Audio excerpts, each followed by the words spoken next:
Pune Nashik highway आणि हा पुणे नाशिक हायवेवर असलेली व्हीएस कंपनी मंडळी. जितकी मोठी ही कंपनी दिसत होती ना, त्याच्या पाठीमागे तितकाच मोठा कष्टाचा डोंगर होता.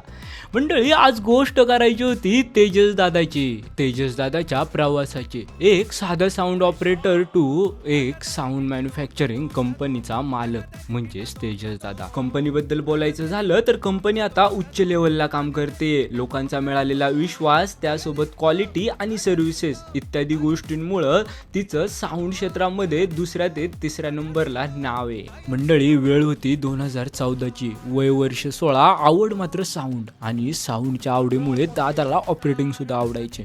दादा ऑपरेटिंगला जायचा, 500 रुपये रोज घ्यायचा, पण प्रवास इथपर्यंत थांबत नाही. वेळ होती 2017-18ची. त्या टायमाला स्वतःची डीजेची गाडी आणली, पण ती गाडी सुद्धा लॉस गेली. पुढे करायचं काय? प्रामाणिक कष्ट आणि एक जिद्द, त्याच्या जोरावरती पुन्हा एकदा तो लॉस भरून काढण्यात आला.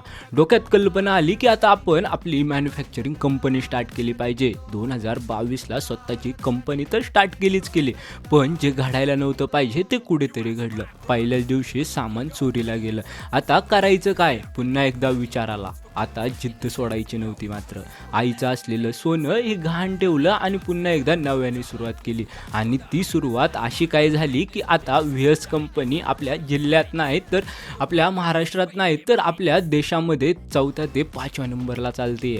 मंडळी, असा प्रवास होता व्हीएस कंपनीचा आणि कंपनीच्या असलेल्या ओनरचा.